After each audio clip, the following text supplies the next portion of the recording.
Hello, this is Professor Humling. Welcome again to English 1302. As you've seen by now in your syllabus, this class is going to focus on using research to help add depth to your analytical writing about literature.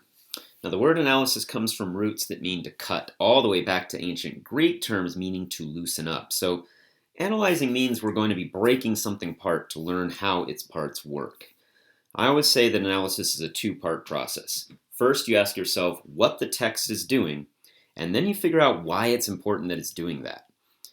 Being able to analyze well, to really know how to break up a text and study its parts is a skill. And like all skills, you can get better at it through practice and by studying how other people do it.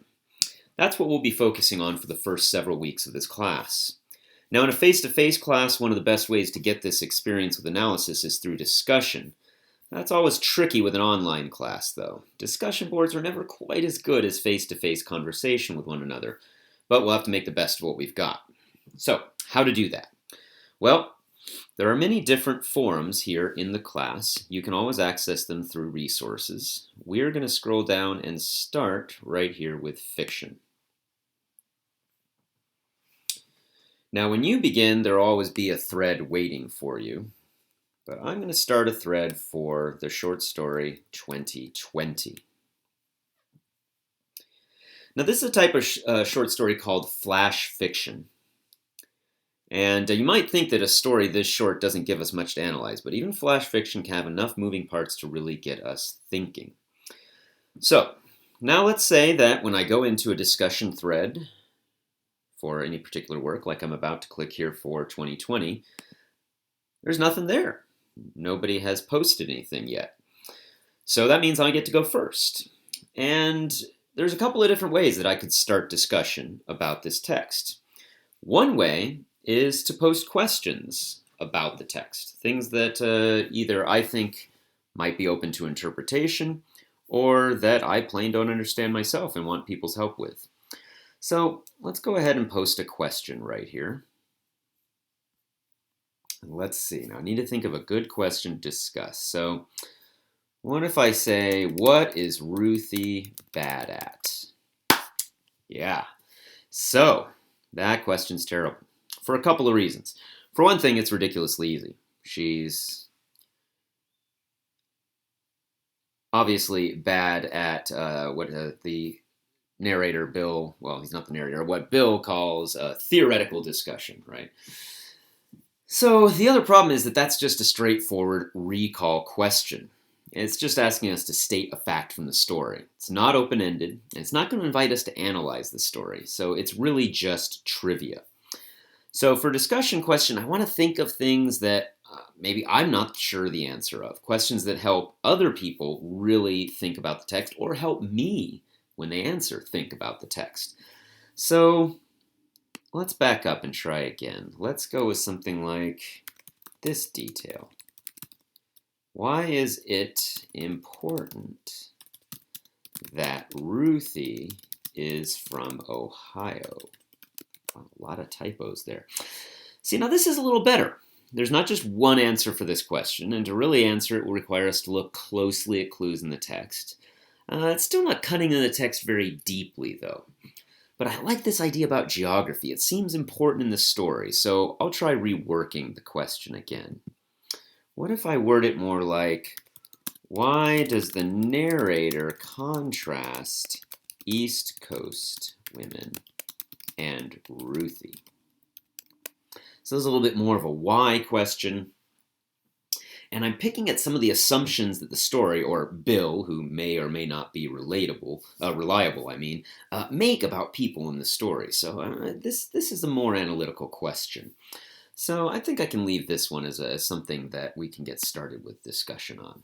And there it is, right under the thread. Now the next person who comes in, they won't see a blank thread. They'll see this. Now, I don't know if you guys are going to have this problem, but I have a problem that sometimes if I want to reply in two separate subthreads, I have to kind of go out and then come back in, or else it just edits my first reply. But what I want to do now is I want to go ahead and put another question. And again, I want to do this as a separate reply. I don't want to put two questions in the same response unless they're very closely related. I want to separate these so that people can reply to them separately and we get little multiple sub-threads going. So let's see, what's my other question going to be? For my second question, I think I'm wondering, hey, is Ruthie really seeing all these crazy things? So this one's not too bad, but it could still lead to a straightforward answer. Somebody might just come in and say yes and leave it at that. But there's a deeper issue here about the character that this question is kind of getting at. We just want to make sure that we word the question so that it's really clear what I want to analyze here. So I'm going to rework it a little bit again. I'm going to say, are Ruthie's observations meant to be ironic or sincere? Ooh, okay, that's much better. Much better. This way, I've identified some analytical thinking by tying in irony, which is a very common element in flash fiction. So I'm going to go ahead and post that one. And now my thread has two good discussion questions under it. Now, of course, we don't have to just discuss questions. We can also add comments of our own. So I'm going to go ahead and add in a comment that other people could maybe ask about or respond to. And I'm going to say, let's see, what do I want to talk about? I think I'll point out, even at the end of the story, Bill doesn't seem to fully appreciate Ruthie's sense of wonder. That seems like a pretty good observation about the story. I'm not going to click submit yet, though, because one of the things we really want to do with all this is make sure that we're using text evidence. Now, the questions maybe don't need text evidence to back them up so much, but this point that I'm making, I should really back it up with a little bit of evidence. So I'll add, the narrator seems to emphasize this with the list of sites as she is changing places. And again, our best evidence is direct text evidence in, quote, the light of the evening star, which seems like an important word choice there. And that's something Ruthie would appreciate, that light of the evening star line.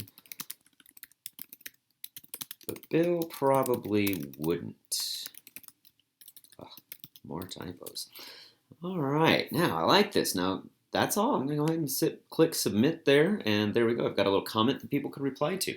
Maybe somebody's going to disagree with me and say, no, I think Bill gets it, and here's why. They're going to give some more evidence from the story, or maybe somebody's going to agree and say, yeah, it says here Ruthie is thinking this, etc., etc. Now, since this is a demo, I want to go ahead and show you what answers to some of these questions we posted might look like. So let's go back up to my very first question. And I'm going to go ahead and answer it as well. Again, ordinarily you won't be answering your own question. Someone else should hopefully come along and give you some insight into it.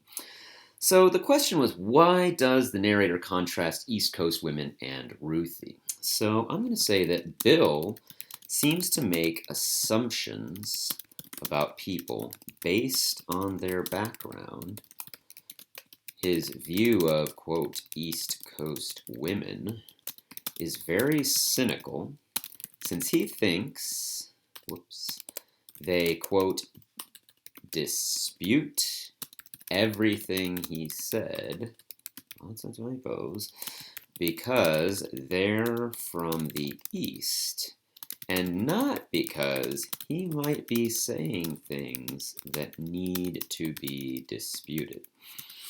Okay, so that's a good answer. I've gotten into some text evidence. I've made some kind of commentary on Bill's character. Pretty good.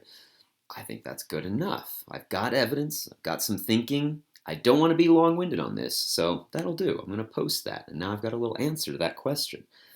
Remember, we want to keep our discussion points brief and focused. We're not writing mini essays in the discussion forums. Make your point, give your evidence, step back and see what other people have to say. We still want to see other answers and comments. Remember, we'll be looking for back and forth. So just because one person answered the question doesn't mean it's off limits to you. Now, what you don't want to spend a lot of time doing is just chiming in with things like, yeah, I agree, and not bringing anything new to the conversation. That's not really substantive discussion.